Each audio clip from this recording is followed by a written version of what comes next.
Welcome to another edition of Meet the Pros. Today, I'm joined with Johnny Detroit. I'm your host, Marco D'Angelo. And as we like to do with our pros here at Pregame.com, we like to find out about the pros so that our viewers and people coming to the site get to know our cappers. But Johnny, you're kind of a little different. You've got many hats. You're not only a capper at Pregame, and we'll talk about that because I use that, word capper. You have a different style. We'll talk about that. But you also are an integral part of Pregame and how Pregame began. So before we do that, I'm going to kind of break this up into a couple segments. Let's talk about Johnny Detroit and you as how you got into the business in general. Not Pregame, but your introduction to sports betting and the sports industry.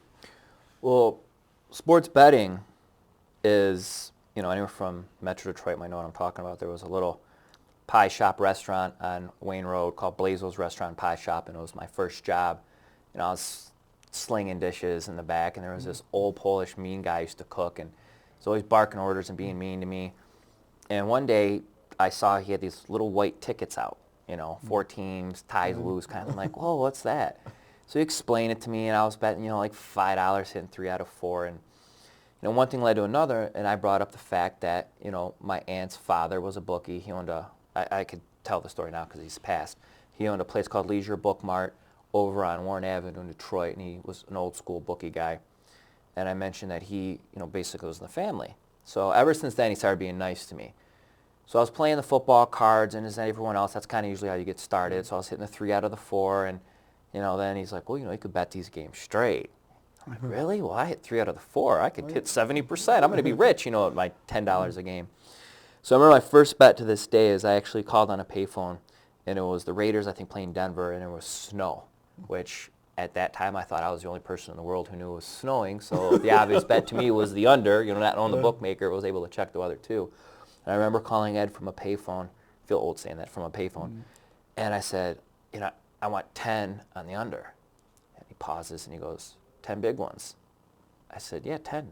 He's like, 10 whole dollars. And he's like, I'm only messing with you, kid. So, it kind of spiraled from there. I started taking the cards to school, did a little booking, got really close with Ed, learned a lot about the old days, back when the mob ran Detroit, started meeting the right people. And that's when the internet started getting big, back in the old days of, dial-up AOL and taking 20 minutes to download a naked picture of Pam Anderson. Not like you know what I'm talking about. And I started a site. One of my favorite movies I like to track, obviously, you and horses. Let It Ride, Richard Dreyfuss. To me, one of the most funniest movies ever made. People say, Rounders. The most realistic gambling movie ever is Let It Ride. Anyone who's ever been to the track, Let It Ride is the best gambling movie ever. So I opened a little site called LetItRideSports.com. I was going to be this world-famous handicapper because I thought it was so good. I was handicapping the games, and I sucked. I was losing, but I was lucky enough to be in the infant stages of the industry when the sports books, were sprouting up offshore. And since I own a portal site, back then it was a land grab where they all wanted to advertise. So they were just sending you checks and how much to be on your site. And I started meeting people offshore. And through that, I started learning what sharp was, or line movements, or, in the background you see, the sports options line feed. I met Rick, who owned Sports Options, who at the time, he was running Don Best, which was, the epitome at that time of line movement. And from there, I started realizing there was people who were sharp and knew what they were doing. So instead of me spending so much time handicapping the games to lose, I started saying, hey, who do you like? Who should I be on? And I started getting information. And then from that, it's just one thing kind of led to another. Then I learned about scalping and middling, and I learned from some great people, some great minds, made some great contacts, and then, me and Randy hooked up, closed Let It Ride, opened Pregame, and here I am sitting with you. Well, that's quite an accomplishment. And, moving forward, Pregame.com obviously is one of the fastest growing, in our industry, and let's face it, most places are going the other direction.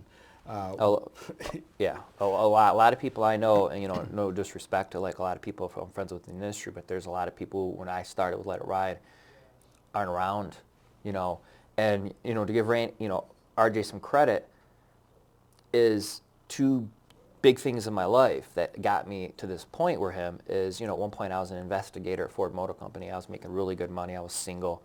I was booking on the side. I was betting. I had let it ride. I was making good money. Had an amazing life. And RJ told me one time, he says, look, he goes like, there's so much potential. He's like, you should focus on the web stuff and, et cetera, et cetera. And he actually talked me into quitting Ford Motor Company, And I had a good job. I traveled the country. I did what I wanted to. I was making tons of money. So I quit Ford because of Randy. And I got into just focusing on the website. A few years later, became really close. And I was out in Vegas one time, and I still remember we were sitting at a cafe. It was me, him, and one of our original marketing heads. And he pitched me on the whole pregame idea. He had this vision of building this site that essentially took what people wanted to find on other sites or what you would look for and put it all in one place and build it on a community and, sell picks but not make it where it was, I'm 50-0, I'm 90%, I get it, a legitimate site that was based off great information, a great community, we could sell picks, and that's what we need to do. A month later, I shut down Let It Ride, started Pregame with RJ, and once again, it's probably the two best decisions of my life outside of, getting married and having kids. There you go. You had a pretty similar story with me. RJ pitched me on, the vision, and my background, obviously, I'm, handicapper, and I've been in the business as, you guys like to bust my stones all the time, forever, but, Your first game of the year was the Black Sox. You had inside information that the game was fixed, I heard. Oh, what a guy. But, when he talked about, obviously I was a phone service and, to this day still have my phone service, but, he wanted to sell picks and have the handicappers. And as you said, we were a major portal, and, he wanted, me to help in the guidance of that. And when he gave the vision laid out the way he did to you, and didn't want to have this, the barking heads screaming at a TV that I'm not, right. I've hit 18 in a row and I'm hitting 85% for the season. We don't want that. And, I bought into it and believed in it. And, it is to this day. The vision is, we're there. And we right. got more stuff coming. 3 years ago, we didn't have videos and podcasts and, Sportsbook Spy and all the different things we have. The forums weren't, what they are today, and we're still changing. So to that, credit you and RJ with, that vision and working together and creating a place that when I look at pregame, and if I'm out and somebody's talking to me and asking me about pregame, when I describe what we do, obviously it's twofold. We sell picks at pregame. That's definitely a major part of it. But there's so much more stuff for free. Oh, the videos, the podcasts. And not to interrupt, but one of the things is, a little hide all the haters out there who hate pregame. Yeah. Unlike a lot of other videos, and not to be negative towards other portal sites out there, is you listen to the podcasts with Gil or Hook, or the videos with you and RJ. At no point is there a stop and say, call and get my game of the year. It's information. I didn't realize how much, the setup and the taping and the cameras, how much time and effort we put into giving information. And if you get the picks, you get the picks. On the podcast, they talk about the games, they're giving out picks. I've listened to tons of them and not once even heard them mention, go to my pros page because I got a game of the year going. It's the lack of over-toutiness. Yeah, we sell picks. I'm not going to deny that. We got bills to pay. We got an office. We got a staff. The videos, the podcasts, all the stuff that we do, it's tons of money. We have tons of full-time tech people, and I'm not going to apologize that we sell picks because, you go to Best Buy, you get to touch a few things, but you have to buy stuff. Grocery store, you got to buy stuff. Our site, almost everything is free. If you make a conscious decision as an adult to purchase picks, you can. And if not, we don't kick you off and say you can't look at Sportsbook Spy. You can't post in the forum.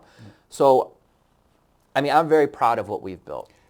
And to take it one step farther of what you're saying, We do, we'll mention when we have a big game and so forth, but again, we're always giving free content before you're getting any of that.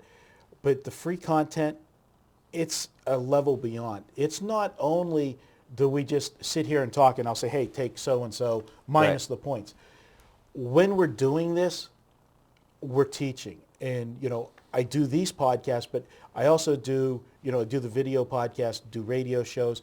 I do Dan, Mike, and Gil, all through the NFL season. We did an NFL mega podcast where we broke down almost the entire NFL card. But not only do we say the plays, we give the theories, the angles, the handicapping strategies that, it goes to the old saying, you buy a guy a meal he eats for a day, you teach him to fish, he can eat, forever. That's what we're doing here. And, if you just want the one day, you can do that. You don't have the time to handicap, you're a busy guy, but you want to go to the site, you can take the free picks, you can buy the picks, whatever you want. But you listen to the podcast, you can learn something that day that you do got time to maybe handicap and do stuff on your own. You can remember something that Johnny Detroit said about a line movement and what to look for, or an angle that I gave for maybe, late season betting, things to look for. These are things that we give away that, in the old days would not happen. Right. And I'll be honest with you, and, and I'll give RJ credit, whenever we started this stuff, I said, wow, you're giving away too much for free. I mean, I'll be honest, I said it. I remember those. And it's just that I'm seeing that what it does is, it creates loyalty with the base. And, you said it, there's haters out there. There's always going to be haters out there. But the people that appreciate it, they're the ones that get it. They know what we're doing. And when the time comes that they do want to buy a pick, that's fine. They'll pick the capper they like. And we've got so many different people to pick from on the site, and no one style is better than the other. Everybody has their own unique way, and that's going to be where we're going to break this video off and go to part 2, because we talked about Johnny Detroit, how you got into the business and where you got to this point. But now we're going to talk about Johnny Detroit, the Bettor. And you do sell picks, and we're going to tell how you get to that. And everybody has their own style, and you have a very unique style, and that's going to be what's going to be part 2. So look for Meet the Pros with Johnny Detroit, part 2. We'll be right back with it.